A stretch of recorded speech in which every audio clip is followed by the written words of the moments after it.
Okay, I think we're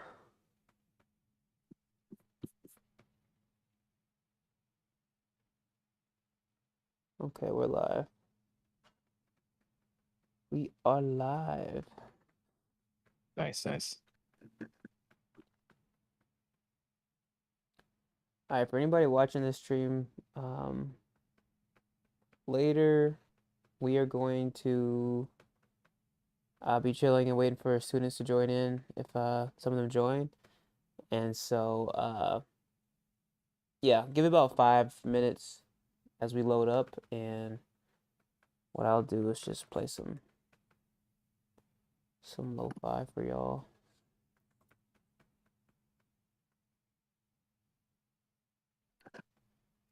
until we get started.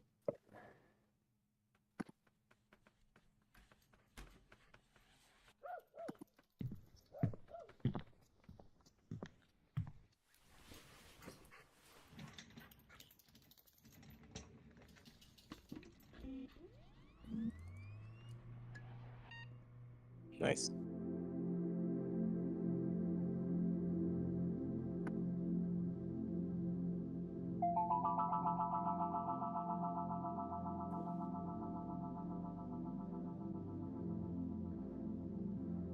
Yeah, I can try this one.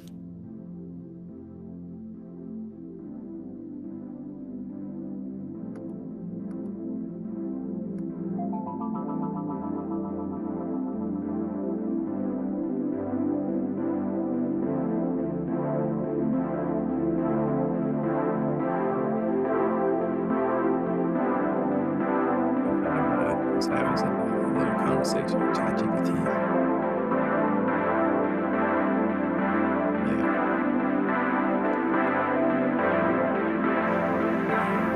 I was actually some stuff on my phone, but you should see if you can do anything.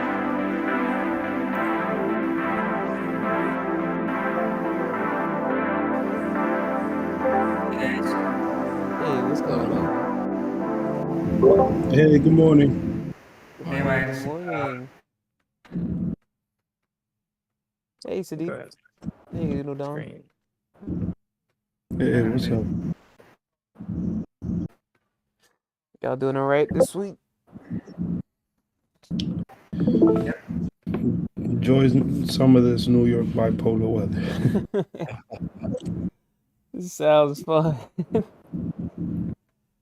Sounds fun. One day is cool, one day is super warm, another day is raining. Oh no. Give Well, me a couple minutes. I'm gonna grab some water. Cool. The weather is almost the same here in India as well. You said the weather is the same? Yeah, it's raining the other day. It's hot in the afternoon and suddenly cold in the night, and it rains in the evening. So it's all messed up. Oh yeah, I know that is not fun. Not fun at all. allergy season, baby. Yeah, no, I have terrible allergies too, so it sucks. It really sucks. Let me see if I can do something real quick. Let me see if I can drop this copy. Are you guys up on meme season? No, I actually have. I don't know if I've been engaged lately with all the updated memes. All the Milady stuff has been funny, but Yeah. nah. Hey, real quick, can y'all see this uh thing I've dropped in the chat?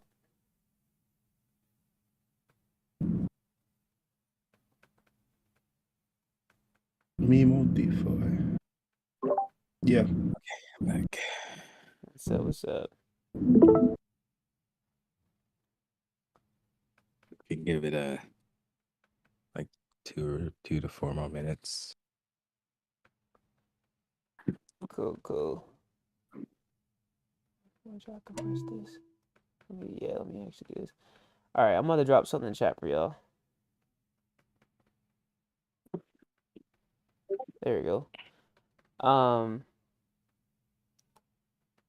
What should we call it?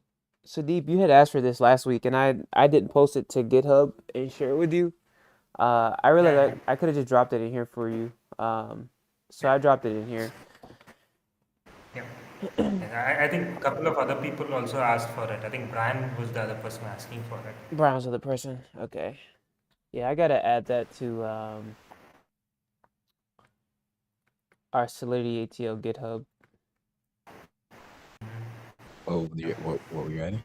This notes template. So last week I went over my notes template that I use before I audit. Hmm. And a few students had asked for it, and I said I was gonna drop that in the GitHub, but I didn't. So I dropped that here in the chat, and then I think I can come into the GitHub and drop it in there too. Awesome. Uh,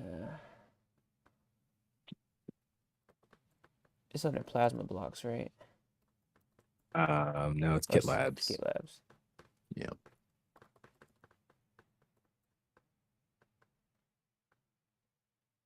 I think it's a public repo, so you should be able to push to it. Got you. I see it right here. Cool.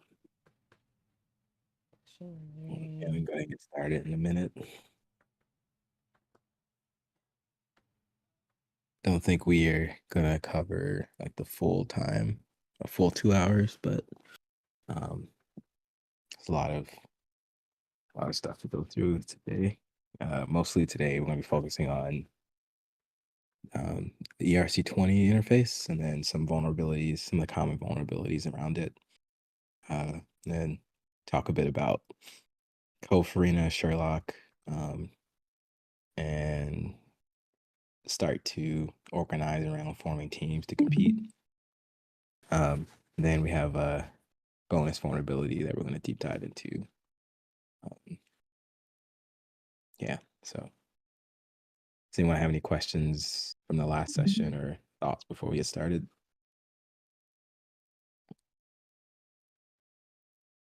I'm all good. Awesome. Cool. So before diving into the ERC20 standard, is everyone here familiar with ERC20? If you are not familiar with ERC20, could you put a 1 in the chat if you're not familiar with it? Because I think that will guide a lot of how we talk about it.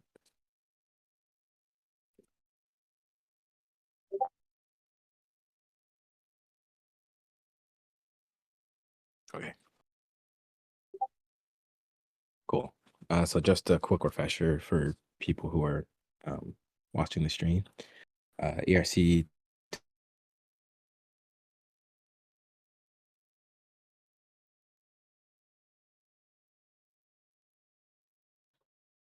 Hey there, Robert. Oh, Oh, yep. did I cut out? Did Robert cut out? Can you hear me? Yeah, I can't hear. Okay, he cut out for a bit. All right. Did I drop out? Yeah, it cut out for just a bit. Okay. Yeah, I was just saying for anyone watching the stream, some examples of ERC20 tokens are USDC, Matic, or Polygon. It's one of the most common token standards out there. What I'm showing here is the definition, so the interface for those tokens. One thing to note from a security perspective is just because the ERC20 spec is defined this way doesn't mean that ERC20 tokens actually implemented this way. So a lot of the vulnerabilities we're going to talk about come from improper implementation. Yeah. And one of the most common libraries used to make it easier for people to build ERC20 tokens is OpenZeppelin's ERC20 implementation.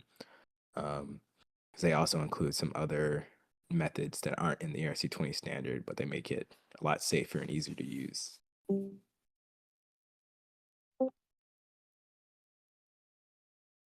Cool. So the three vulnerabilities we're going to focus on for ERC20 token are decimal values with ERC20, some common issues with the transfer from method. Robert, sorry, are you sharing something? We don't see the Oh, screen. you don't see my screen? Okay. What is happening to Here, Discord? yeah, here's what I can do. I'm gonna share mine, and Okay. then let Can you see my me. screen now? Okay. Is my screen sharing It's now? good. Yeah, there we go. I can see it now. Okay. Oh, yeah, I can see. Were you able to see the slide before? No, Okay. just what's on the screen right now. Okay. So just to go over again, this is what the definition of the ERC20 standard. And like I mentioned before, a lot of issues come up because actual implementations of this standard don't follow it explicitly. And there's some common pitfalls that come up. So we're going to be focusing specifically on the transfer from and approve methods, a little bit on the decimals. Before I go on to the security vulnerabilities, anyone have any questions about ERC20 tokens just in general?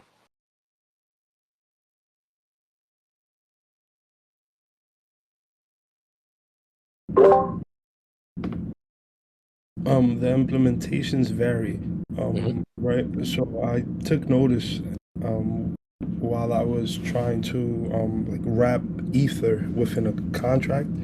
I was playing around with the wrap Ether interface, and I noticed that instead of like transfer, they had a WAD function. It had a WAD function, and that was pretty different. Yeah, you'll find different implementations will sometimes have extra methods. One thing that's not in these slides that I think is good to think about is when you're auditing an ERC20 implementation, sometimes like a malicious project can add methods that like give them control of like, hey, maybe they add a method to be able to, if you're the owner of this contract, they can like take money back or something. So it's always just good to be aware of what methods are in the spec versus what methods people actually use, because it is a smart contract, so they can write any method they want.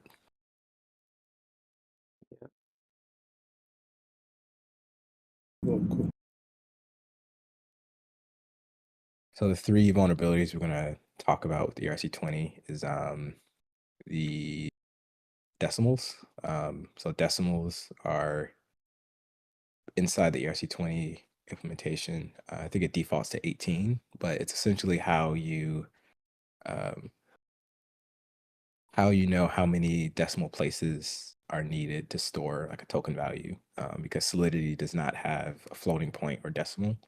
And so that decimal's place is to tell it, hey, we have this many bits to be able to like store like total supply. Where should the decimal place live?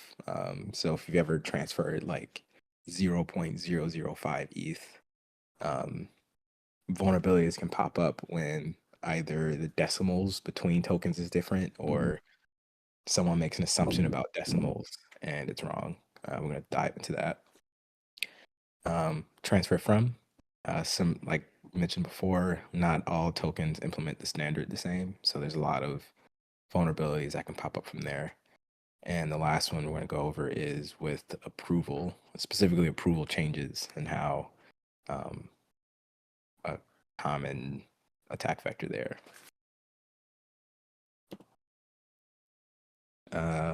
Before I go into these, I actually want to show a repo called Weird ERC20. So if you haven't seen this repository before, it's a very useful place just to be aware of different ERC20 vulnerabilities that can occur based on like attacks that have happened in the past. So a lot of stuff we're talking about today, you will be able to see in here. Let me share this in the chat real quick so that you have access to it.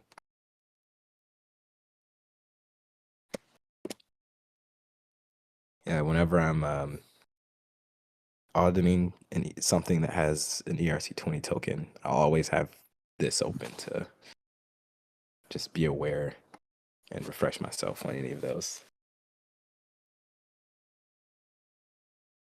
Cool.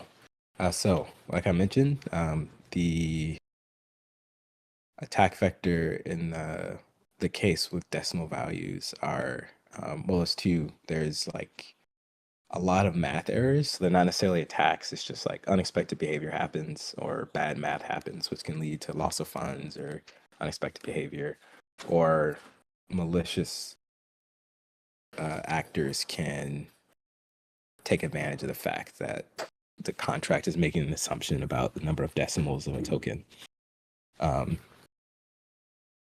So let's look at an example here.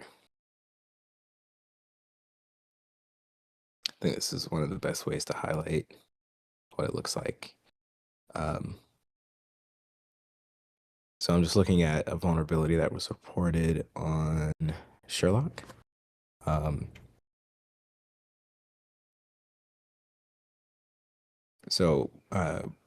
think the default number of decimals on an ERC20 token is 18. And there's a lot of protocols that assume that all tokens they interact with will have 18 decimals. So you can imagine on protocols that are, they have liquidity pools or they have, swapping, they interact with a bunch of different ERC20 tokens. They can run into issues if they make this assumption. So this issue here is essentially showing that there's a bunch of math calculations happening in this DeFi protocol, where they're doing calculations on like a collateral ratio of deposits, and throughout a lot of their math calculations, they're assuming that the token has 18 decimals, but they're not restricting, like they're not checking that the tokens actually have 18 decimals. And so what that leads to is you could be essentially doing bad math where you're like shifted by decimals. So instead of saying, hey, this is like 1 ETH, they could say, hey, this is 100 ETH, or the opposite. They could say, hey, this is 0.001 ETH when it's supposed to be 1 ETH. And the recommendation they have here for this specific case is there's a utility method that they had to actually determine the number of decimals of that token and just take it into account when you're doing the math.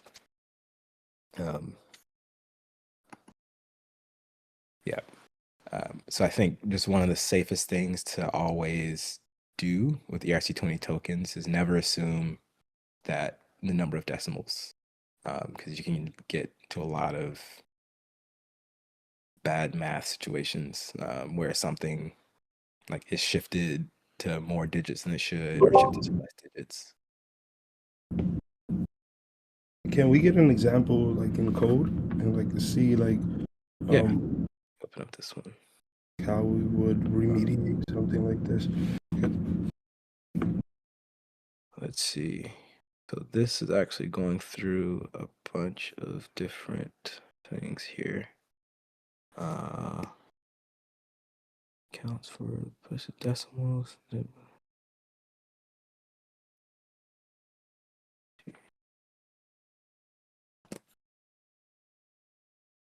Okay, let's see here. Yeah. So here's an example where the protocol is trying to calculate like a ratio of collateral. If you're not familiar with collateral ratio, I think it's essentially like how much collateral there is versus how much debt. how much collateral versus the debt. And so in this calculation, it looks like that the number of decimals is passed in. And it looks like it is always assumed to be 18. I have to find the code where that actually is. Oh, here we go. Oh, yeah. So it's looking like they're using that constant precision variable, which is always 1e to the 18, right there. Yeah, I'm trying to find that variable. Oh, here we go. Yeah, okay. So it looks like they're always using this precision whenever they're calling this function. So they're assuming that the token has 18 decimals. Where, yeah, right here. When this isn't a safe assumption here, or no, this one. I think they're talking about this one isn't a safe assumption. And so you could get into issues where just the math is wrong, and you can miscalculate the collateral there, which can lead to unexpected behavior or people taking advantage of that. Yeah, another one that I've seen in a few reports is like pools where you're swapping with maybe like a token with 18 decimals and then a token with 6. And so Yeah. like that could really throw your number off if you're doing that kind of swap. You can end up with a lot of money on one end and no money on the other. Um, Yeah, so on this, if you go on this weird ERC20 list, there's a couple here, yeah. So you can see low decimals and high decimals where like the decimals can be set either way. And like Miles mentioned, like if you have a swap with something that has 6 decimals versus 18, but you don't take into account the difference, then your math's going to be wrong.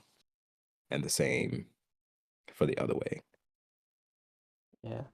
A quick tidbit on this too is in terms of audit reports for um, audit contests, they'll tell you which tokens are the standards. So like they'll be like, we only expect to use USDT, USDC, and maybe one other token, and that'll help you in auditing because they'll give you a specification of what tokens they will be using, and then you can kind of just cross-reference. So like in a case where they say, hey, we're only going to be using our protocol tokens, then it wouldn't be a vulnerability if they assume 18 decimals. So it's like a case by case basis just to make sure you check like, okay, what tokens are they using? Do they intend on using other tokens? And then check Mhm. if it's 18 decimals. Yeah. Or at least that's my thought process when I approach an audit. Yeah, I have a similar one. Anyone have any questions on this one or thoughts before we go to the next one?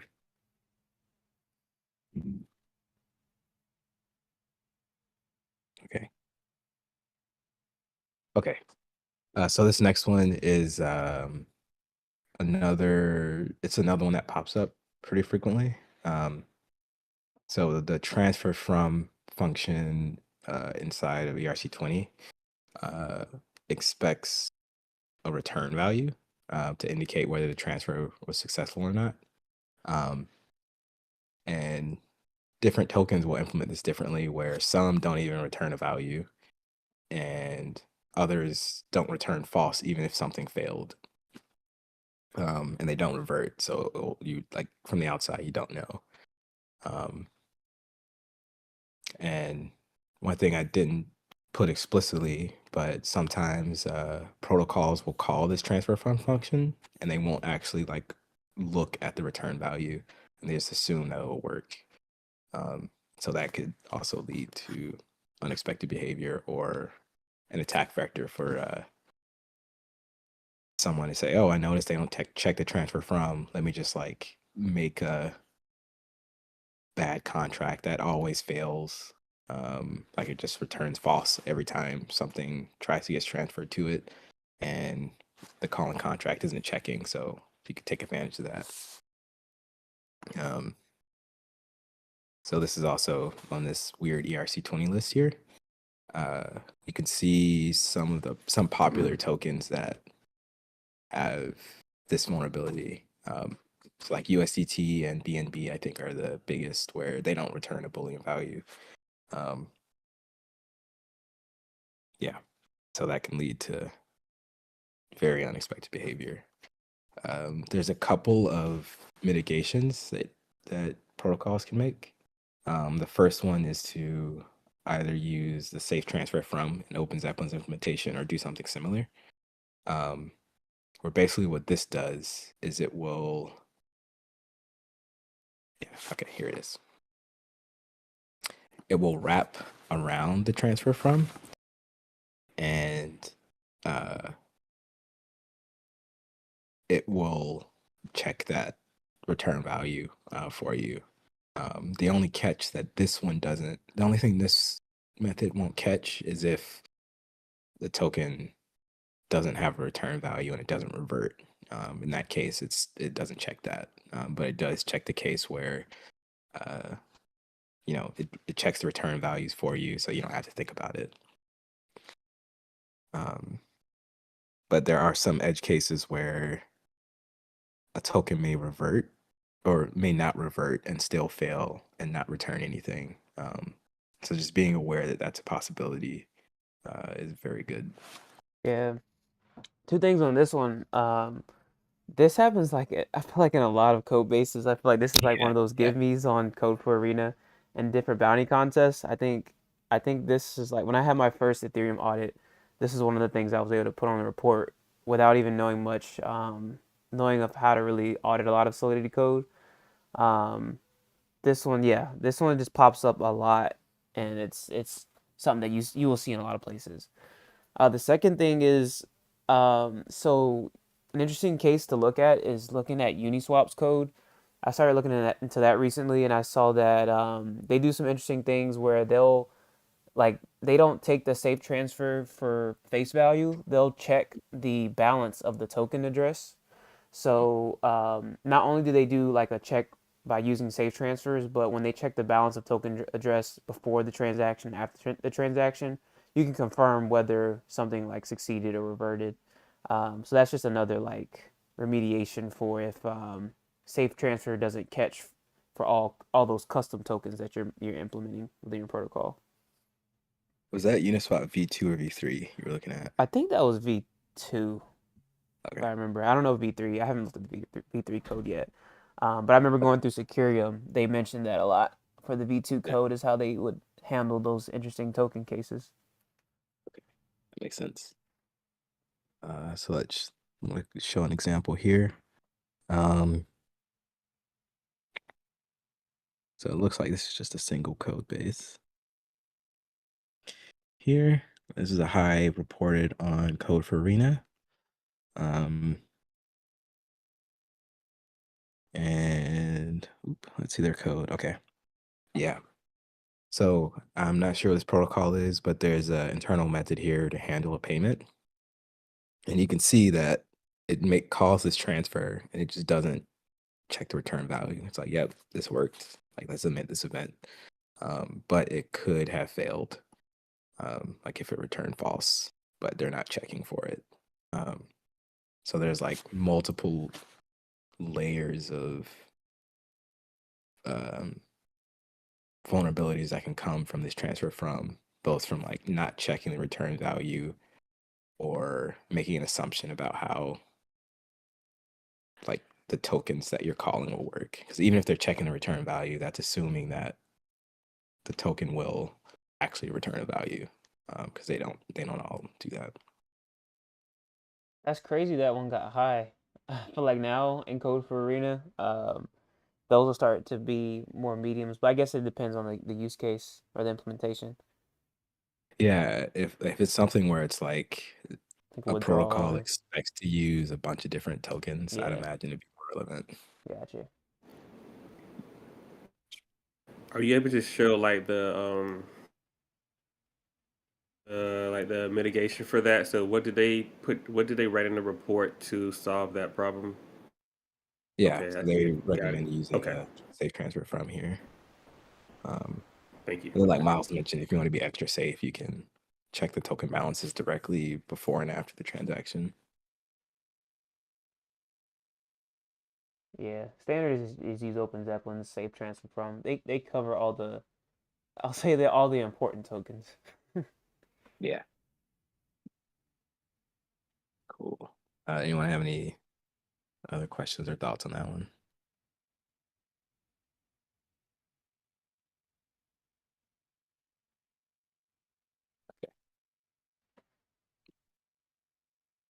All right. Okay. So this one, this attack vector actually there's a couple vulnerabilities here. Well, there's one vulnerability, but there's a couple different ways to mitigate it. So before going into this, I'm curious, how many of you are familiar with the front running attack or have heard about it, looked into it before? I'll give a brief recap, but just want to check to see. Go in Discord. Okay, yep. Okay, can do a quick review. Yeah, so just to review, front running attack. All transactions in Ethereum and other blockchains are public, and the order of which the transactions are actually added to a block are not fixed and can be manipulated based on how much gas someone's willing to pay. So this approve function in an ERC20 interface, essentially, this is what someone can use to give another address permission to spend a certain token amount. And one of the vulnerabilities here is this function is prone to a front running attack. And we kind of step through it on the right hand side here.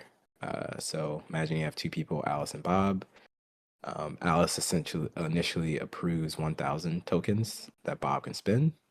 Then at some point, Alice wants to reduce that to 300. And so Alice makes another call to approve. But what Bob can do is front run this second call so that they would be able to still transfer this 1,000. They have their transaction go before this one. So they transfer that 1,000 and then this transaction happens. And so then Bob will be able to transfer another 300. Did anyone have a question on that?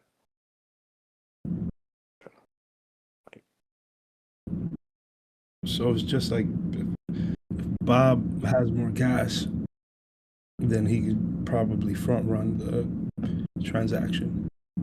Yeah. Or if So in this case, Bob would be able to spend 1,300, where the intended behavior was Alice wanted to reduce the number of tokens that Bob could spend to 300. And he front run that second transaction so that he could spend the initial 1,000 before the approval got changed, and then he could spend another additional 300. Does that make sense? Yeah.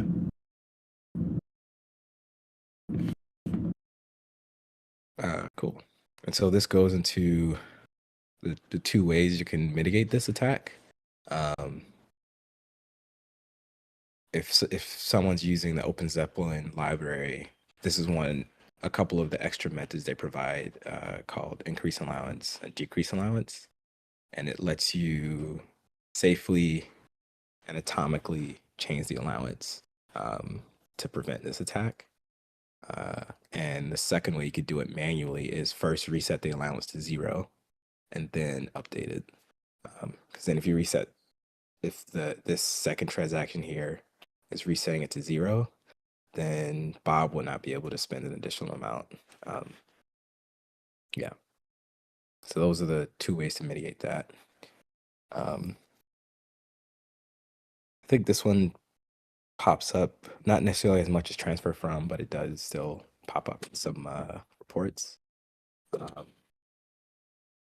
I think another vulnerability that isn't written here that also pops up with the approve is if someone gives infinite approval, because then that just leads to, someone has infinite access to all your funds, so they can do whatever they want. But just wanted to focus more so on the front running vulnerability, because this one pops up relatively frequently in audits. Yeah, it pops up very often. I think this is one of my first ones that I got a submission for in Code for Arena. It's one of those simple give me's. I had a Yeah. couple questions on this one. Oh, go for it. First one is like when you say increase allowance, decrease allowance, do you mean after the initial approve, the only method that would be accepted is an increase or decrease of the existing? So you could call approve directly, because these are using the approve method underneath. Oh. But these methods make it so that Okay, this wraps approve. yeah, it wraps around it, so that someone can't front run it and spend more than they're approved for.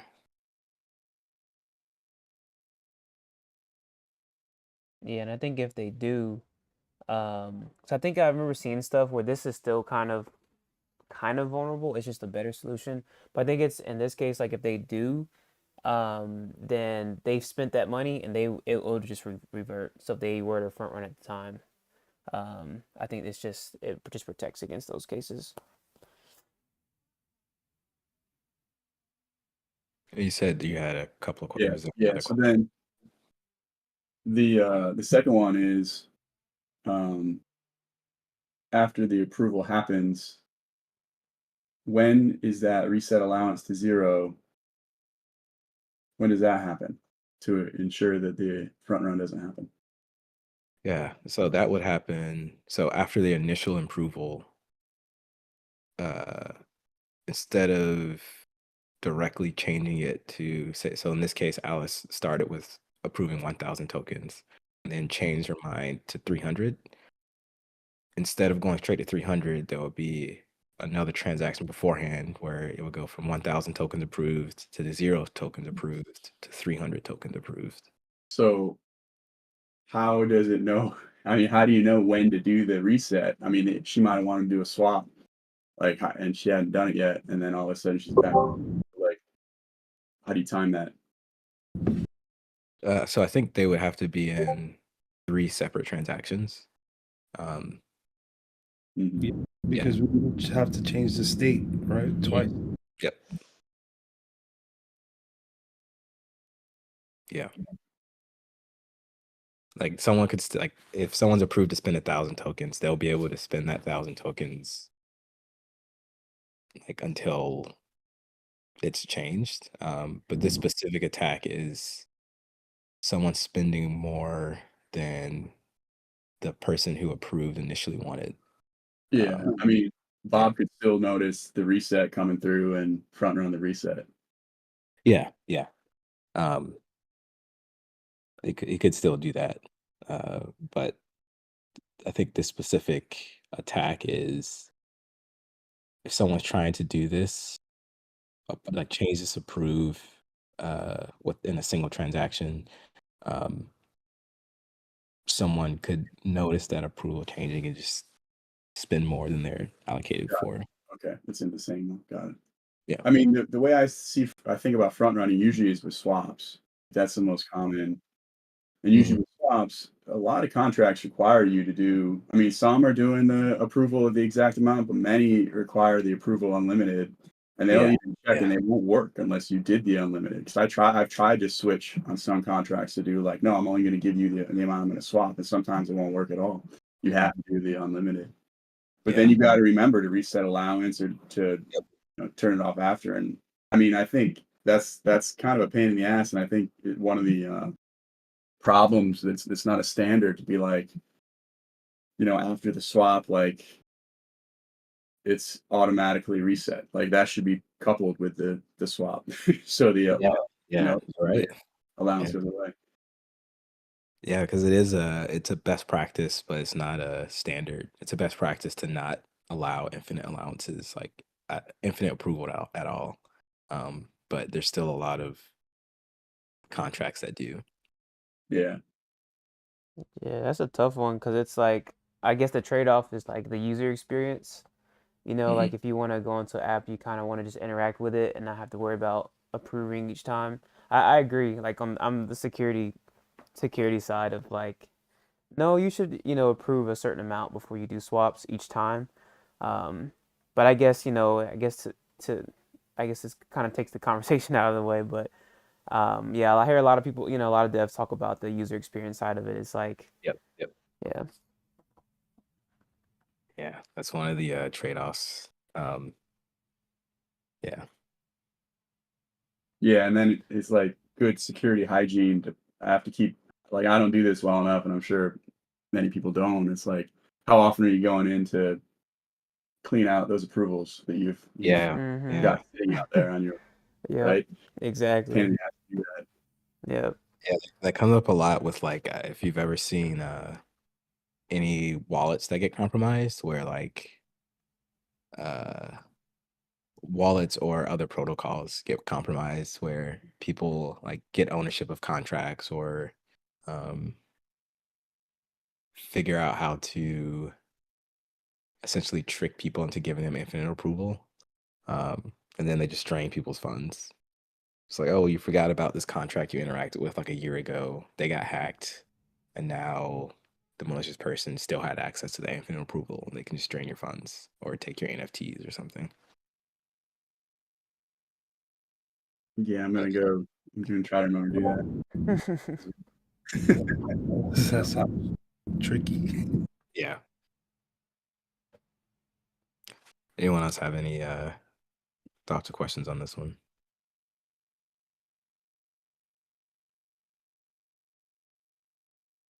Yeah, these two, like the transfer from and the approve, whenever I see ERC20, even ERC 721 or 1155 for NFTs, like this is some of the first things I'm thinking about. Without even like if I'm just trying to understand the protocol, if I see this, I'm like, all right, let me check to see if this is possible.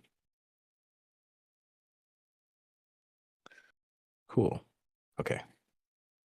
So Hey, I actually had a question. So, if I'm using the Open Zeppelin contract, does that automatically provide that increase allowance, decrease allowance, or do yep. we need to add that to the function too? Yep. So it automatically includes this increase allowance and decrease allowance. Cool. Trying to see, there's some other methods in here that are really useful. Yeah, so they add in like mint and burn methods as well. There's a lot of just, and they also add in some callbacks, so that you can add a little bit more security by taking advantage of callbacks to basically check like, hey, before this token transfer, let me do some stuff. After this token transfer, like let me do some stuff and verify. So there's a few different methods that aren't in the standard that are added that are just helpful for security purposes. And like Miles mentioned, like even though these increase security, it doesn't make it 100% foolproof. So still understanding what these functions are doing, like you can actually look at the code. I'm not sure what the link is there, but you can actually look at the code to see what it's doing to dig into it, just to make sure, because there are gaps that pop up where someone's using safe transfer from Open Zeppelin, but there's still a vulnerability that gets exploited for whatever specific use case it popped up.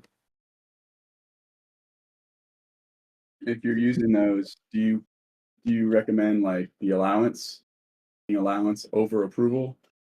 Yes. Yeah. I know there were like 4 allowance methods in there. Oh, inside of, see. Yeah, you got allowance, spend allowance, increase allowance, decrease allowance. So do all the allowances, don't do the approval. So I think allowance is just the read method. Yeah, so this allowance is just a read method. The name is kind of weird. So increase and decrease allowance are actually like approving. So yeah, it's recommended to use the increase and decrease allowance versus just the straight approval. Yeah.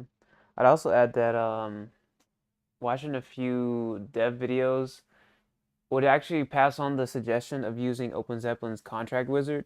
So like say if anyone here or anyone on stream wants to go and create their own ERC20 tokens, really just go and use the contract wizard that Robert's showing right here, and it will create, literally you can just create tokens this way, and it'll create them safe in a safe manner. And so you can like, yeah, you can select the features you want on your token, and deploy those instantly instead of having to write this contract up and potentially messing up or having some, transfers that don't pass the proper return values or return failure. So Mhm. this is one thing that a lot of people will strongly suggest, and I strongly suggest it now to anybody who asks, like, hey, how can I build a simple token implementation? Just use this. Yeah.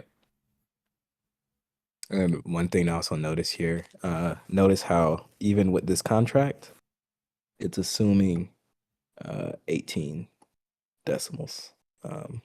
So if that's something that someone needed to change, that would still be something that would have to go in the code. Mm-hmm.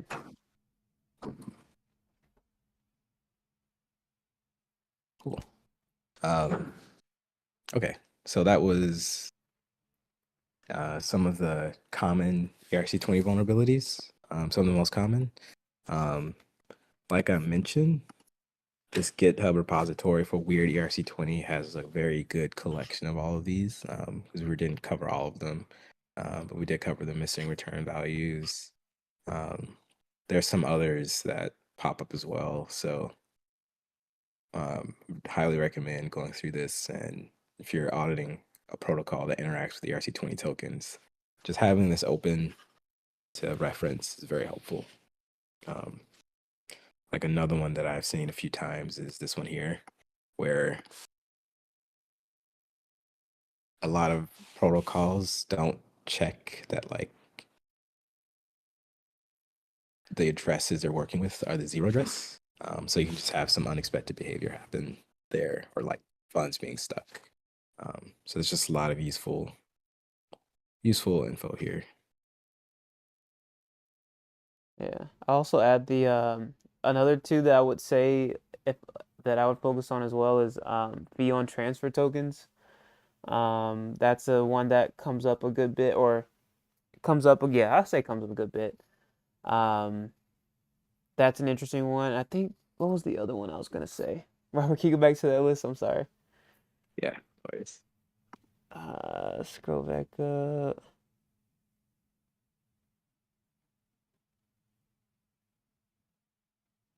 Oh, I know, the upgradable tokens. So, there's some devs Yeah. that'll have upgradable tokens, and I feel like I don't even trust an upgradable token. Um, yeah, that's one that will kind of raise my ears up and kind of throw those centralization type of bugs, or just at least noting it on a report to tell people who are not really well adversed in reading code, just to let them know that they can upgrade this token to be something completely different another day. Um, so yeah, that's something to watch out for as well.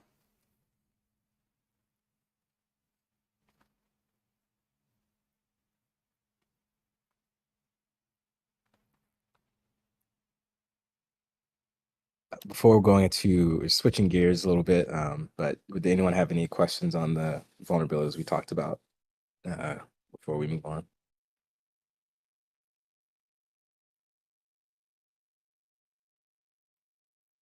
And similar to ERC20, ERC 721 also has some common vulnerabilities, but I didn't want to overload y'all with too much.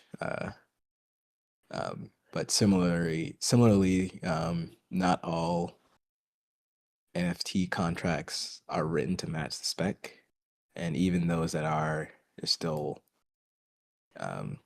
some similar security vulnerabilities and some that are specific to NFTs.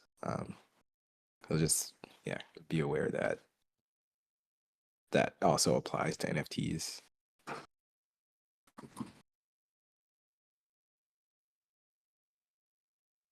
Cool.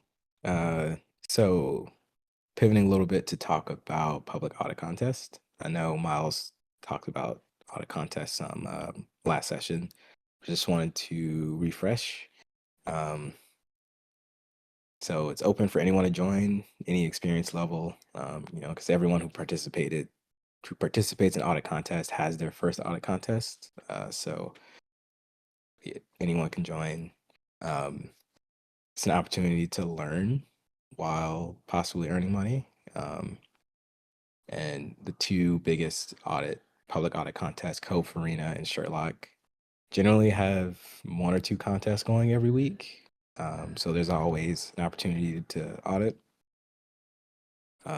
They're a good opportunity to build up your portfolio for future jobs, or if you want to get into having private clients. A lot of the top auditors, or not, like a lot of the auditors in general who participate, will publicly keep track of all the contests and findings they have, just to show like, hey, here's what I've done. It's all public. You can go look at it. It's also a great way to meet other auditors in the space, whether you're working with them on a team, interacting with them on Twitter, or if you're in Discord in a particular contest.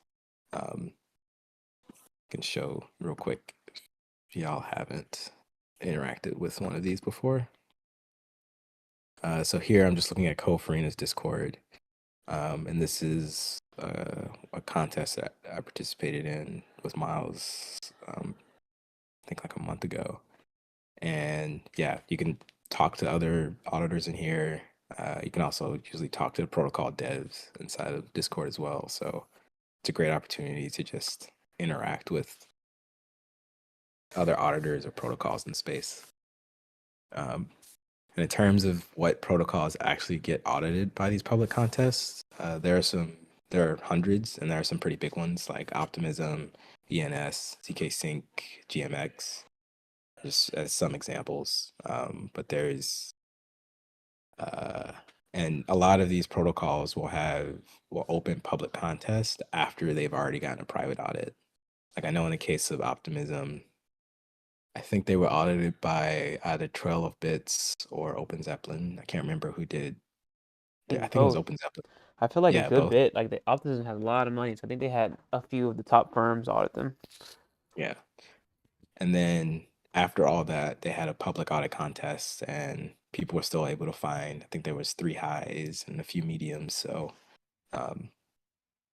yeah, just because big audit firms have audited these code bases before, it doesn't mean they're not vulnerabilities. It may make it a little bit more difficult to find, but it doesn't mean they're not there. Yeah, I'm bullish on audit contests, honestly. This is one thing that's made the space, I feel like, so much better because of this reason where, um, you can have private firms audit your code, but there's a lot of creativity involved in hacking, and all the backgrounds that you all have when you approach an audit will help in finding interesting, unique findings, and that's the exact case of the Optimism. If y'all can go look up Andy Lee on YouTube and go watch where he interviewed Zach O'Brien, I think his name is, where he talked about the process of how he got into auditing and then how he found that high severity vulnerability that was not found before. So yeah, just a quick plug in on audit contests are really great for like if say one of you want to start your own company one day and get audits, like would definitely push private audits, solo audits, and public audits as a part of your security architecture. I think it's becoming more standard too for companies to do that, where they'll have like either an internal audit or a solo auditor, like a small initial audit. And they may go to an audit firm, and then they'll do an audit contest, and then they'll still have like an immunified bounty. Yep. And the reason they do all that is because, like, so for Optimism, for example, I think they've had like 8 or 9 audits, and every audit they've had, there's been at least one high. And so, like, each of those highs could be potentially like millions of dollars or the entire protocol fund. So Mm-hmm. it's worth it for them to do it. Definitely. And I think one last thing is, I think the fact that all of these protocols continuously have audits shows that just because a protocol gets audited once or twice doesn't mean that it's completely safe. Because security is like ever evolving, and there are some exploits that take place where like the bug may have been sitting in the code for years and nobody ever noticed, and maybe in some days someone can attack it. That has happened before as well.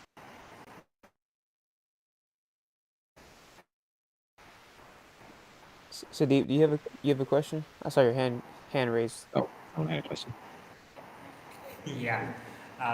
So I was trying to participate in an audit contest, and I learned some things that I thought should share here.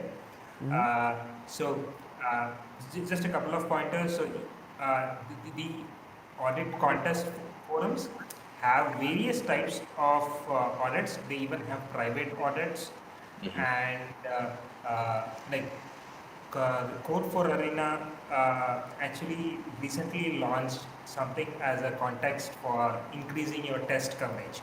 So Mm-hmm. if you want someone from the security perspective to increase your code coverage by you writing unit tests, so they now have a different one for that. Uh, so the reason why I wanted to share this is because like I was preparing for an audit and later learned that that was a private audit. So only people who have a certain credibility built up in the ecosystem, only they could participate. Mm-hmm. So yeah, so basically my plan went for a toss. So I thought I'd just share it here. That's all. Yeah, Yeah. that's a great point. So that's something that I had yeah, that's a really great point. Thanks for bringing that up. That made me remember something else as well. So for some of these contests and some of these platforms, if you want to do like more focused audit with a smaller base of competitors, it's best to, like Sadeep said, is build some credibility. So how you do that is submit, I think, one high and maybe like a few mediums in some of these contests, and then you can be called back for private audits. This is something that happens in traditional Web2 security bounty programs, where if you are ranked high on the leaderboard, instead of opening it up to the public, they'll just call you directly and just have like a small subset of the top auditors. And this allows you to make more money and also just build better relationships with the developers. So thanks for bringing that up. Another thing that he reminded me of, that public audit contest helps in, is participating in judging. Um, I recently did a first run at judging a contest, and I learned so much about everyone's perspectives. I think I went through like 400 submissions, and so kind of having that eye of looking at, like, as if I was on the development team and I had to really scrutinize someone else's audit report and figure out if it was valid or invalid. I learned so much. So I would say, definitely try to participate in judging contests if you're able to. And on Sherlock, you don't actually have to have much credibility to be a judge. I think you can just judge it right away, or at least after you've participated in a few contests. So I got a follow-up question Yeah. on the judging part. So what does it, what is the process involved in the judging? So what is judging all about? Yeah. Actually, I can. Robert, if we have time, can I show that really quick? Yeah. Go for it. I think we have Okay. plenty of time. Yeah, I know it was finished a little bit early, so I actually have some of the code up, and I can show you all right now. Um, I hope this Yeah, I is think not. we only have like maybe 25 minutes or half an hour left of slides, Oh, so okay. we got plenty. Gotcha. All right, so this can y'all see my screen? Yep. All right, so this is one of the code bases for one of the contests I was judging. Um, and here's how it works. First, you're gonna get a repo of a bunch of findings. You'll get like right now they're sorted in folders, but you'll get a repo of essentially every single person's finding that participated in a contest. Um, and what you have to do is sort out through those findings and determine whether they're valid, invalid, whether they're high or low, whatever it is. And so that's essentially what you do. You start from just the first one they give you, and you kind of just go through it and see if you agree with that finding. And if you do agree with it, you throw it in like a high category with a number, and then if you disagree with it, you think it's invalid, you just throw it into the invalid box, and you just sort through every single person's finding, and determine what you believe. That's like the high recap of just how judging works for an audit contest. Okay, so since I see Futium here, I tried to participate in this contest. I didn't have any findings. I found a lot of lows here, low and gas optimizations, but I couldn't find any medium or highs. Mm-hmm. So since you're already going through this, uh, how many issues do you see? Because I see this was very tight. I mean, the attack areas are really really tight, and I did see a lot of common errors here. Yeah. So we won't go too deep into these, but I think I identified around 7 or 8. But that's definitely, don't take my word for it. This is my first judging contest, so I'll say definitely wait till the final results come out for this contest. This is mainly a learning Okay, a yeah, learning goal. okay. Yeah, a learning goal for me. I don't want to use this time to go through something that may be wrong. Okay, okay. I think there is a delay in the judging uh, process, right? I mean, in the timelines. Yeah, yeah. So with judging, these contests try to get to Robert. You can share your screen back again. Okay. But for judging, these contests try to do a 2 week turnaround, but unfortunately, it's starting to get longer and longer. So yeah, that's I think a negative thing that I'm starting to see in terms of like these contests. But it's still essentially much faster for results than a traditional audit. Yeah, thanks for answering that, and sorry for taking too much time. No, you're No, good. no worries. I We have would plenty of just, time. I would really like, I actually would go through these if it was the final report. I would go through the issues with you. The only reason I didn't want to on this one is because I hadn't, it's essentially my first judging contest, and I don't want to teach anything that's wrong. I do believe in if I want to teach something, it should be something that at least I may know of or I'm knowledgeable of, but I didn't want to teach a finding that I thought was right and it actually is wrong. So you're good. That's absolutely that's fine. Yeah, I'm just curious because that was my first audit. Yeah. Okay, that makes cool. So just to give a little breakdown of Code Farina and Sherlock specifically. So Code Farina, you can see in this image here how many audits they've done so far, how many high security vulnerabilities have been found. And you can see some of the protocols that have used Code Farina. And yeah, this is only growing. Like there's tons and tons of opportunity to audit here. I think typically on Code Farina, the contests are 1 week, 1 to 4 weeks. I think it's a little bit more beginner friendly than Sherlock because you can actually submit like lows and gas optimizations, where I think Sherlock is just mediums and highs, if I'm not correct, if I'm remembering that right. And both Code Farina and Sherlock have all of their reports are usually, except for private contests, most of their reports are public. So it's a lot of good learning material. Just when you're reading audit reports, it's one of the main sources I use for learning outside of private audit firms, reports. Code for Arena, Sherlock just have a bunch of reports to learn from. Quick question. I'm sure, like, especially if it's more beginner friendly, there's going to be situations where the same bug is found and submitted by several people. Mhm. How is that handled? Yeah, so the actual way the rewards are calculated is based on uniqueness. Um,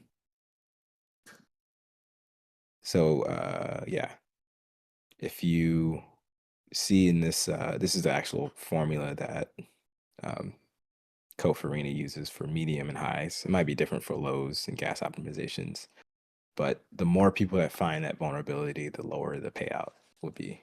And so unique findings are very valuable because you'll be able to essentially get a larger portion of the prize pool. Got it. That makes sense. What are generally what are the ranges of payouts, would you say?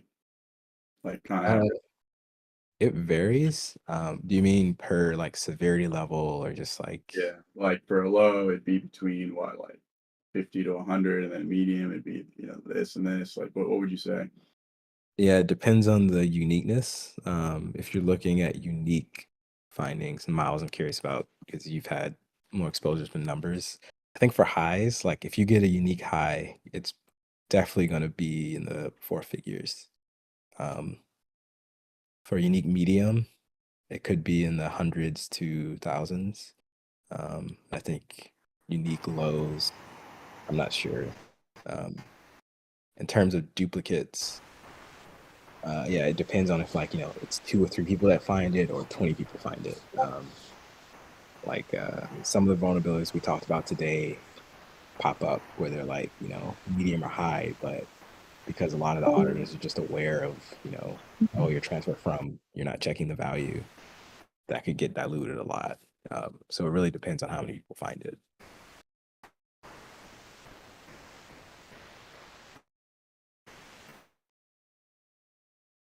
Yeah. So just wanted to add on to what Robert just said there. The way I see this audit contest is they have a price pool that Mhm. they decide to spend on, and and they usually go and allocate the prizes towards each category, like let's say like $10,000 towards all the highs, Mhm. and like for gas optimization, she said around $2,000 towards gas optimization. So towards various categories, they just split the whole prize money into various categories, and the prize gets distributed among that.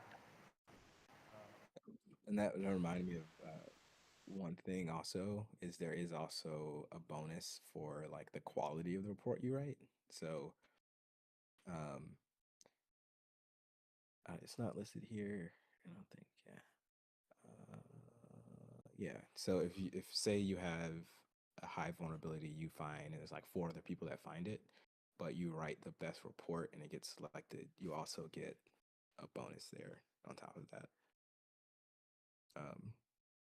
If you're curious about how they actually break it down, the 2 places I would point you to are this incentive models and awards doc. And if you're also curious on just like some raw numbers, usually what Code for Arena does is if you go into their archives of like all their past audit contests, you can actually look and see like you can go in the audit report to see like what the findings were. You can actually go in Discord to see what the payouts were to each of the auditors, just to get like some rough math of how things pay out. Because it really does vary on uniqueness, severity, and the size of the prize pool. Because if the prize pool is like $36,000 versus $200,000, that will affect the numbers, even given the same vulnerabilities. Thanks. That's helpful. Miles, I'm not sure if you had anything else you wanted to add there.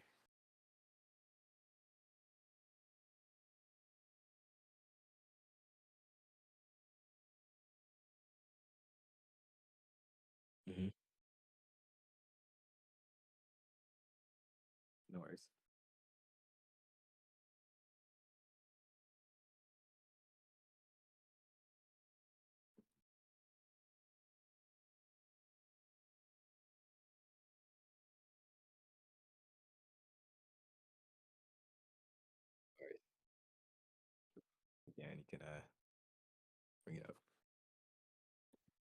I said if it pops up, if you remember, then you can bring it up.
Yeah, communication is like one of the biggest skills and to be a really good auditor.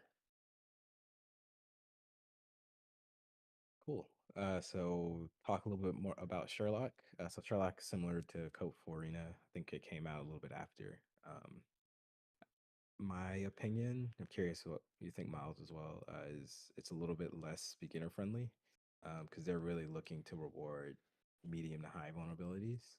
Um, and in terms of payouts, I haven't looked at it, the payout, I haven't compared them in the last couple months, but last time I did some comparison, it seemed like Sherlock paid out a little bit better for medium highs than Code Farina.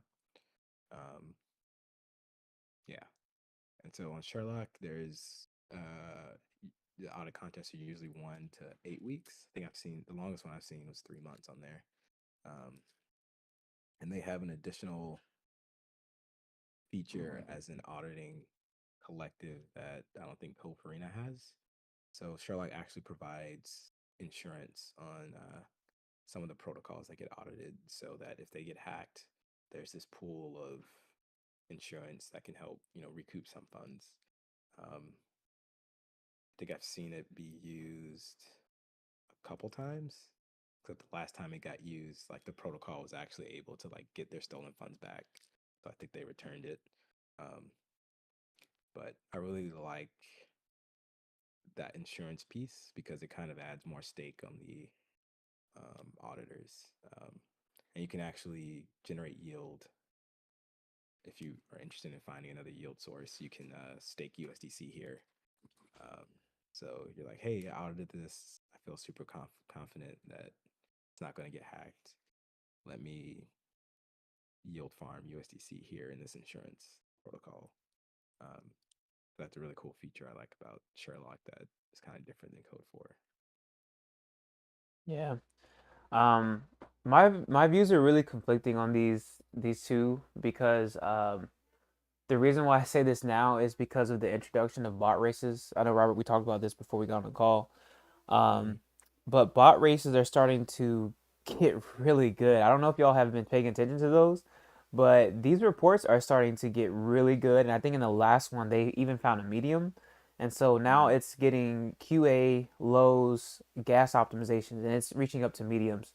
Um, and so for that reason, now I think they're like both of these protocol, like these contests are going to be on the same playing field because at this point it's going to be us as auditors having to look for those high, unique, and medium vulnerabilities that it's really tough to automate away. Um, so yeah, I do agree that definitely Code 4 is beginner friendly because you can do gas optimizations, you can do those lows. But I think in the coming months, it's going to be interesting to see what happens with these bot races. And now that they're incorporating them in almost all audits instead of just a single bot race, like basically they're starting to use bots for the actual contest, and so that's just changing the playing field now to where both Code 4 and Sherlock, you really just need to be spending time searching for medium and highs. Um, Still continue to search for lows, but just know that on Code 4 Arena in the first hour, they will release a report of the bots and they catch a lot of the lows. So that's something that I think a few people are missing when they come into this. But that's just something I'm just looking at now, and I really should do an update on like Twitter to just kind of talk about that shift and what's happening in the space. I need to read some of those reports because I saw when it launched, but I haven't Yeah, looked to see what kind of reports they get generated. yeah. So I think right now it's like, what is it, like 10 or 15% of the pool goes to Mm-hmm. bot races? Yep. It used to just be a single bot race, like it was only 4 bot races, like a contest was specifically for bots. But now they're like, hey, the bots can actually participate in the ones that, we're participating in. And Yeah, so, and if any of you are familiar with writing bots or comfortable with AI, that's also another opportunity to find vulnerabilities. Is if you can build a bot, like people have MAV bots, they have different bots in crypto space, but if you can build a bot that can you know write, like format a report very well, or find gas optimizations, like that might be an opportunity to participate in a lot of contests through that route.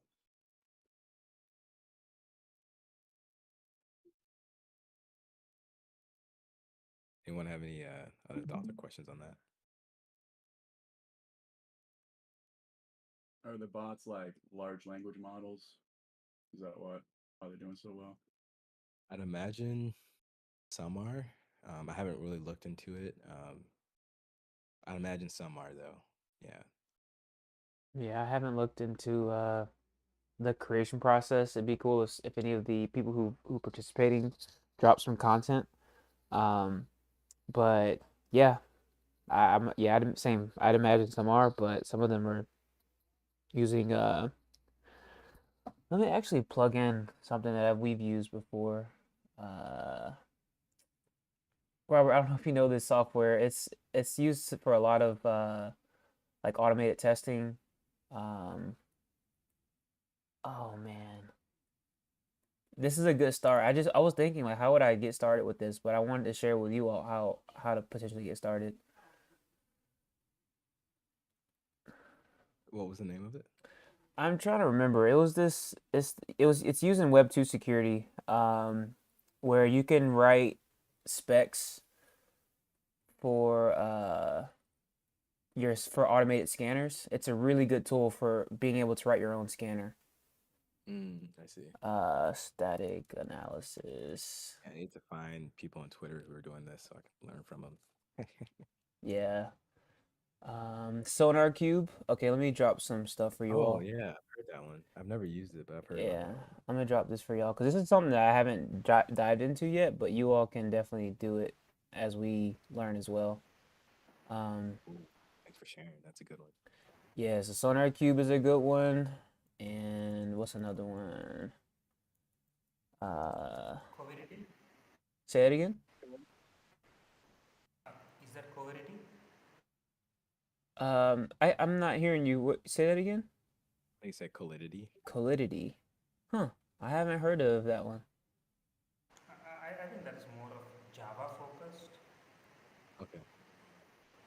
Ooh, Yeah. maybe. Haven't been there in a minute. Yeah, no. I mean, I'll look into that one too. But I've heard a lot of people use Sonar Cube um, for writing, static analysis tools. And it can vary by language, so I think if I had to guess on like how some of them work, like I'm sure some of them use large language models, but especially for gas optimizations. Because I've seen like on the Forta protocol that I work on, some of the bots analyze like the raw bytecode of contracts. So what they'll do is whenever a contract is deployed, they'll download the bytecode, break it and break it down into the opcodes. Yeah. And then you basically like doing opcode optimization where over time they're adding more and more just like opcode patterns and like, hey, here's what it looks like to, transfer money or make calls. And they'll compare what the opcodes look like on contracts to do it right, contracts to do it wrong, and then essentially try and teach the bot to identify that. So I'd imagine that's like one way people go about it. Yeah. It's a whole new field. So yeah, AI is definitely gonna. I think it's important to at least be aware, and as tools come up, starting to learn how to use them.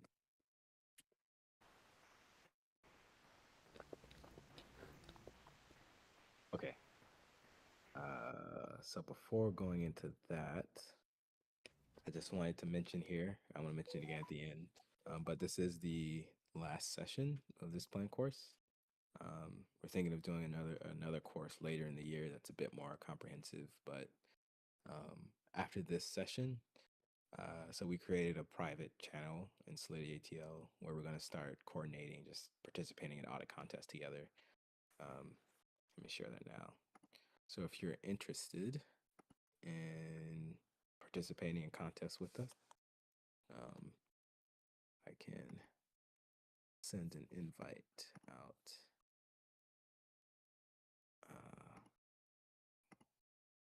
So that you could join this channel. Yeah. Because at this point, I think if you've followed a lot of the sessions and done some of the CTFs, like you're ready to start participating. Because you also just learn a lot from auditing.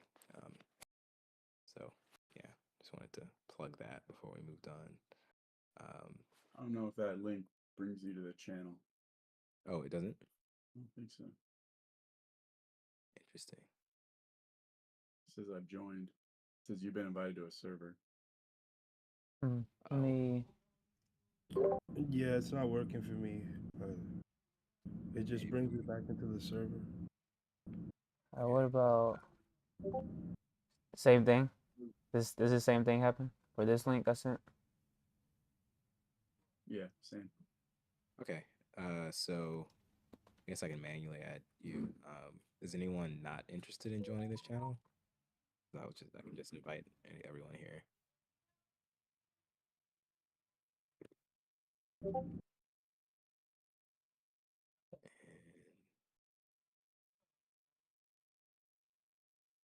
think there was one other person. Yeah, here. I can invite all of you all. Sweet. Okay, cool. Be on the lookout. So I'm looking for contests for the next week or two. So I'm gonna start having some chats in there. Cool. Before going on, were there any other questions about Sherlock or Code Farina? I'm gonna kind of pivot to a bonus attack vector that Brian asked about. That's pretty interesting that I wanted to cover.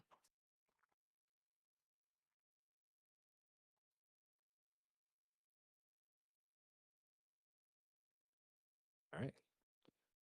So there was, I'm not sure if this is a vulnerability that is still happening, but I wanted to go through a curve liquidity pool oracle manipulation attack that an attack vector that Brian shared in the Discord. Before going to that, I kind of wanted to review what oracle manipulation was. So just to give a little bit of context, oracle manipulations are one of the most common vulnerabilities. because it's essentially tricking the contracts into thinking the price of assets are different than what they actually are. So I found this chart by Chain Analysis where they were just looking at number of attacks and how much funds were stolen specifically from Oracle In a re-entrancy manipulation. hack, And you can see there's hundreds of millions of dollars. So we're not going to go too deep into Oracle manipulation, but just wanted to touch on it. So before going into it, is there anyone who's not familiar or never heard of what an Oracle is? I'm going to give a brief recap of it, but just wanted to check to see if anyone hasn't heard of an Oracle before or used one or interacted with something that uses one.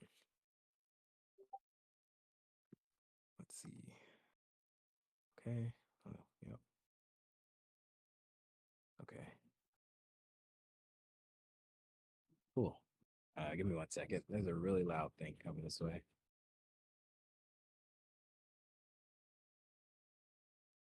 All right. So Oracle manipulation attack. So an Oracle, just to refresh, is something that's off chain, bringing data on chain. Doesn't necessarily have to be price data, but for the price manipulation attack, it is price data. There's a couple different type of oracles used in DeFi. There's on-chain and off-chain oracles. So I'm just showing chart here on some of the different protocols that fall into using an off-chain oracle versus an on-chain oracle. There's a lot of text here, but this is just highlighting, I guess, a simplified version of oracles where they have two axes, whether they're on-chain, off-chain, and whether they're centralized or decentralized.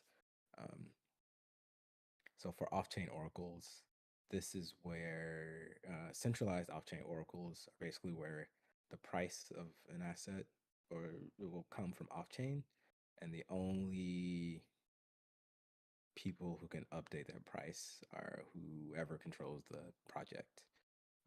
So an example of that is the Compound protocol. I believe they use an off-chain oracle that they control the price of.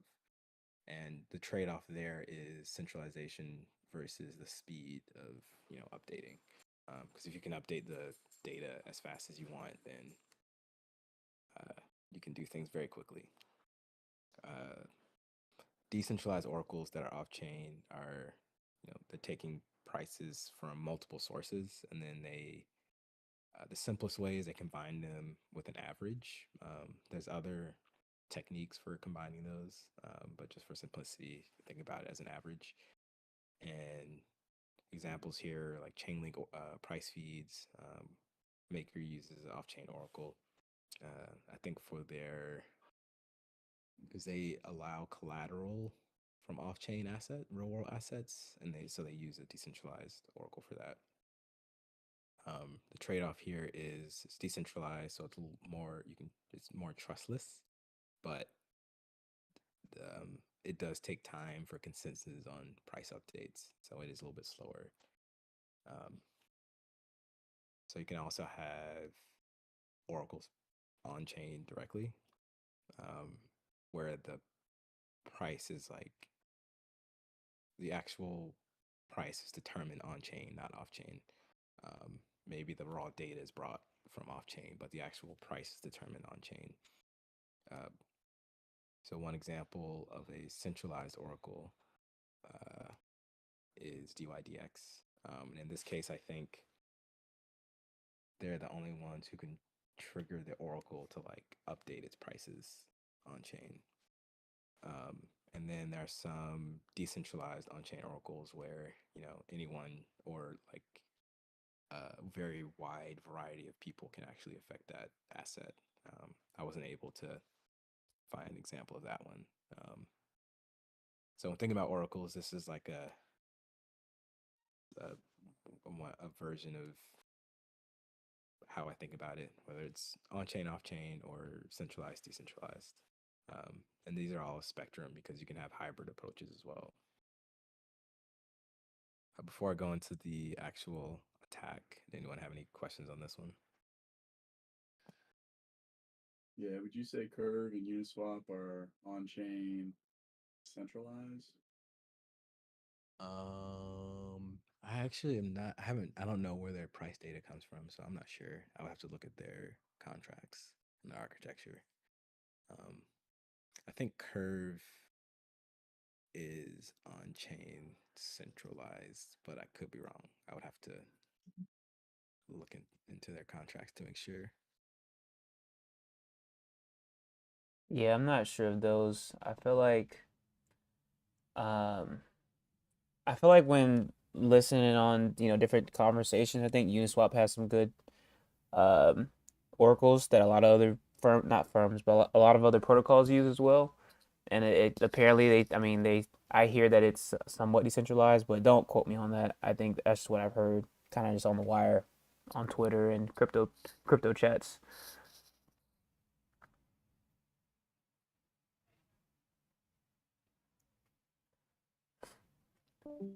Cool. All right. So let's step through this attack. I'm just going to open a couple links. So this link here is a deep dive into, I'm not sure if this was exploited, but it was something that was shared with the Curve team. I think they fixed it. But this is a deep dive into how this attack works. I'll just share it down the link. And I think the Twitter thread that you share, Brian, it does a pretty good job of like condensing this information down. So essentially, the vulnerability was occurring. Well, there was a few different pieces. So first, there was. I guess let me start from the end. So first, this code here is in Viper, it's similar to Solidity, but it looks more like Python. So if we start at the end here, you see there's a method. This is in the curve pool of getting the price, and inside of here, the things to note is it's looking at the token supply, and it's also looking at balances. And the vulnerability here comes up because the actual token supply that's being changed in this transaction it occurs in pieces. And so if you see here, there's a method where there's a token burn, meaning that this token supply changes. And then there's an external call. And then the actual like coin supply changes where the funds are actually transferred. Because normally whenever you're working with burn mechanisms, you'll burn some tokens and then you'll transfer like however many tokens were burned to whoever should receive them. But in this case, between the burn and the transfer, there's an external call. And the vulnerability was if there was a malicious actor, they could essentially take advantage of this external call happening before this transfer occurred.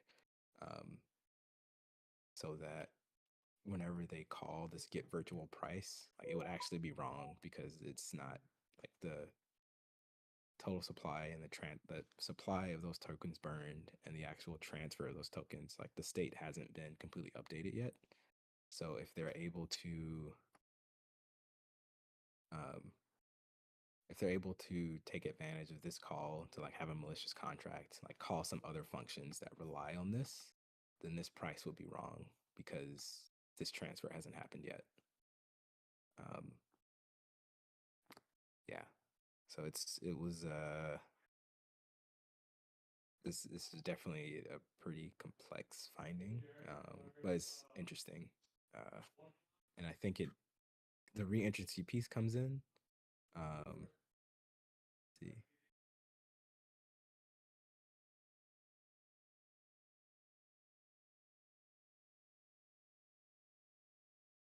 Yeah.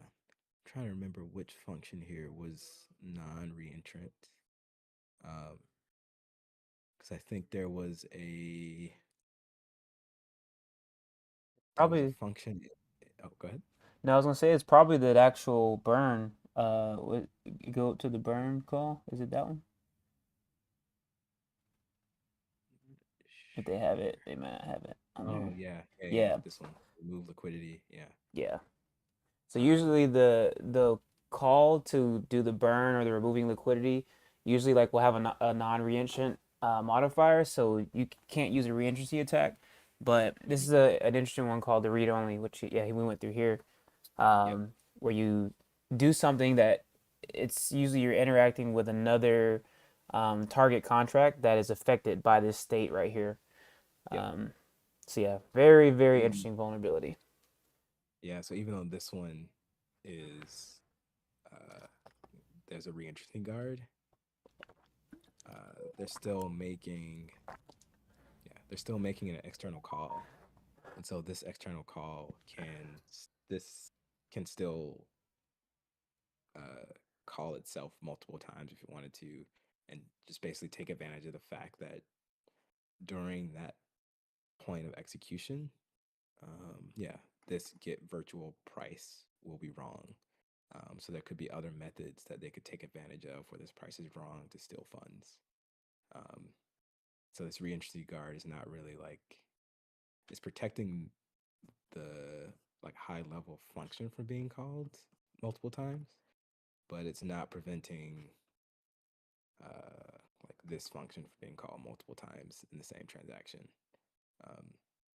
So yeah, that's why it's read only reentrancy, because this function is not changing state, but the state is wrong at that point in execution, and someone can take advantage of that multiple times. Before going through the recommendation of how to fix it, were there any questions on that one? There was a lot of moving pieces there. Yeah, so then if there's a protocol that's using that pool as collateral in a borrow lend, and Yep. it's using that get price function, that can be drained using this exploit. I'm not necessarily sure if it'll be drained, but it can have weird behavior for Like sure. if you push, yeah, if you pushed up, if you manipulated that get Yep. price to get higher, then you could mint more Yep. against the collateral. Yeah. Yeah. And so then you get their token, you trade out of their token, and they all of a sudden have Yeah. that. Yeah, Cool. that is true. Yeah. I'd be curious to see how much gas this function uses, because I wonder how much gas the attacker would have access to exploit this. Because if they need to make a bunch of additional external calls, I just wonder how much they could do. But you're right, they definitely could, inflate the price or deflate the price to drain funds. Yeah, especially if you can, if a protocol allows flash loans, Yep. then it can definitely be very on a higher scale. Maybe not drain it completely, but use a quick flash loan, and then you take out rewards that you shouldn't, and then next thing you know, it's only left with a few rewards left. And you can just do it again. It may not be one of those where you just one and done, completely drained, but if you do it multiple times, you're pretty much gonna drain it over a long period of time. So Trying to see if it got fixed. well, so that's the thing. Like he's saying that this is in, or they're saying this is in STE, the STE. Oh. So Yeah. if that's the case, that pool is used as collateral maker. So I'm sure maker's not using the price that Curve is giving for it. Like they must be using. I think they have their own Oracle. Yeah. They do have. I know they have their own Oracle. Yeah, Team. Maker has a centralized approach where they have their own gated oracles. But that's the only place I'm sure there's other places that are using the STE pool. That's the main one that comes to my mind. Yeah, and it seems like there's also some customization that people can do when they're actually interacting with this. Oh yeah. I think the fix here is a little bit interesting. It uses a pattern that pops up a lot with like, I think the first time I saw it was actually with like thread locking. If you have like parallel programs and you want to like make sure that of like execution order and the number of time things can be called. So one of them is I don't really understand this one here because I thought this was a public function. Is it not public? It's external. Okay. I'm not sure what that first recommendation means. But the second recommendation is essentially saying like if someone like when this method is called, essentially you have a variable or something keeping track of hey, this like we're doing this calculation now, so make sure you lock like a specific functionality, and inside of this function it's essentially adding a lock to say like, hey, is this pool locked right now because we're changing state? If it is, revert. And that will prevent anyone from being able to call this while this is happening. Yeah, so I think that was the recommendation around that. It's essentially just like keeping track of a lock to fully make sure the state is fully updated before you allow people to actually call this price. And that lock pattern is something that comes up in a lot of different use cases when you just like want to be safe about state updates.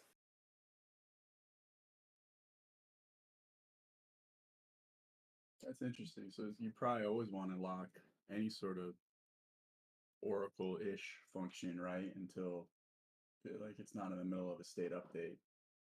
Well, it depends on what you're doing. Like if you're not making any external calls, I don't think it's necessarily you need a lock. So say for example, instead of making this call before this transfer, if this call happened after the transfer, I think that would be safe because the state would be right.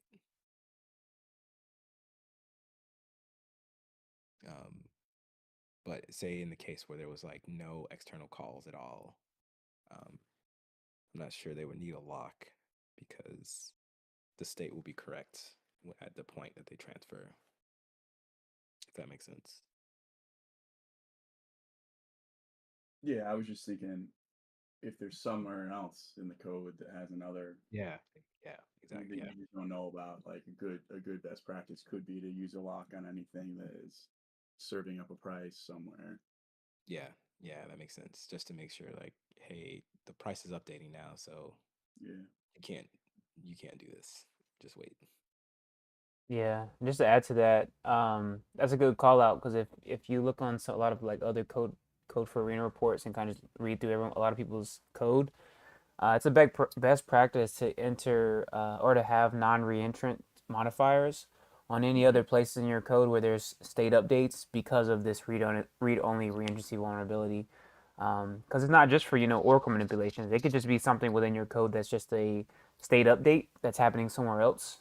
And then it may not necessarily be like calling to an Oracle, but just maybe updating something within your internal protocol. And it's good to have a non-reentrant modifier on there in case there's somewhere else that can be re-entered.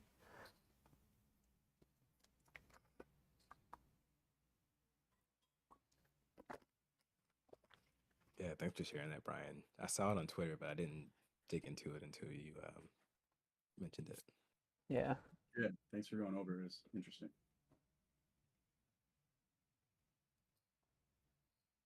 Yeah, cool. So like I mentioned before, this is the last session, and so yeah, we're just gonna start um, having more teams participate.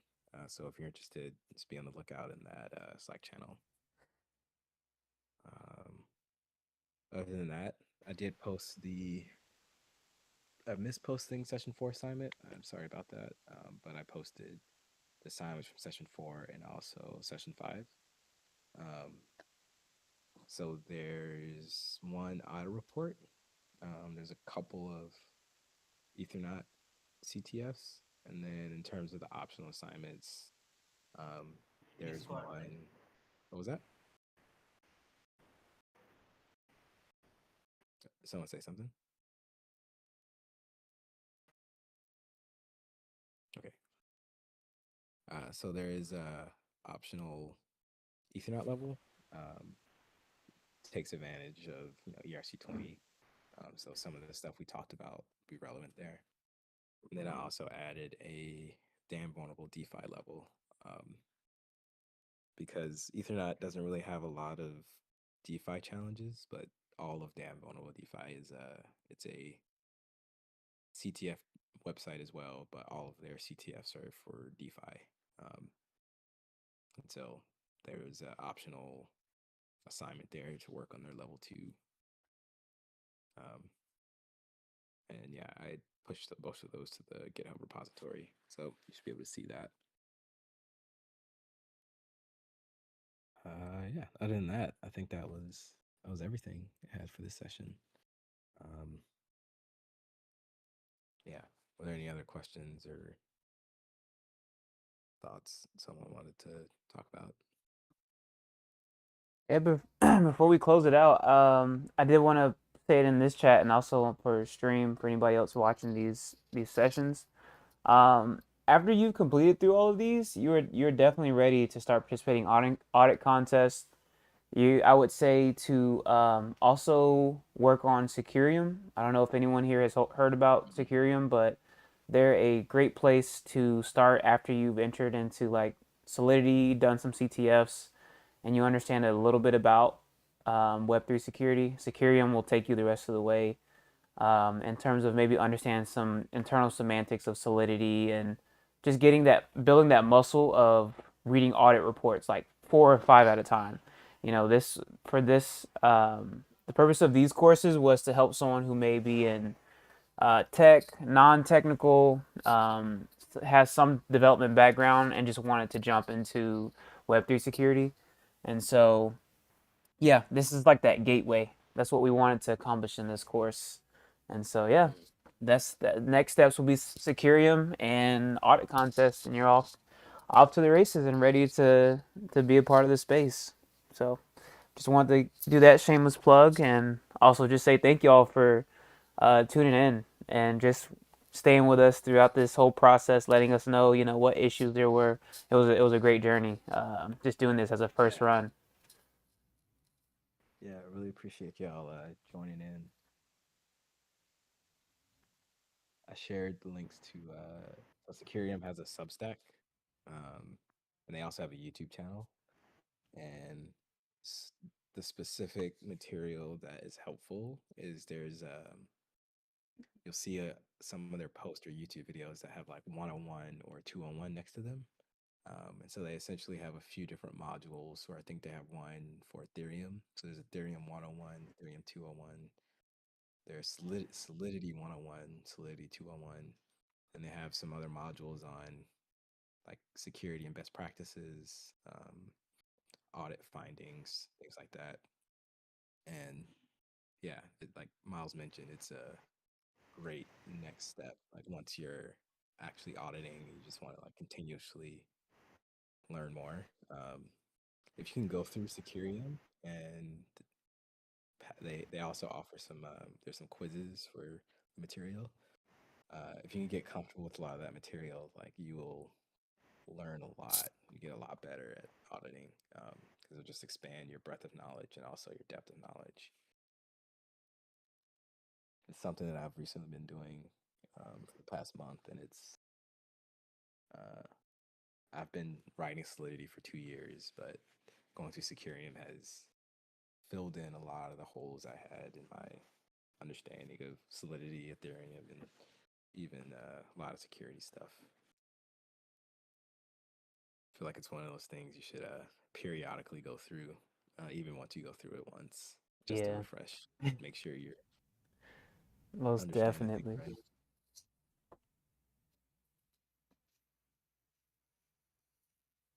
Cool. Is there any other thoughts or questions there? No, just thanks to both of you for spending the time and going through it with us all these weeks. I learned a lot, so I appreciate it. Awesome. Hope we can work on some audit contests together. Uh, so yeah, I really learned a lot about the audit mindset here, and thanks for this wonderful opportunity. I would really look forward to having that call with Miles on the FUTIUM judging part, and also looking forward for this audit squad uh, and see how it goes. Awesome. Cool, cool. Oh, yeah, I think with that we could call the session over. Hope y'all enjoy your weekend. Yeah, enjoy the weekend, yo. I'm going to go ahead and close out this stream.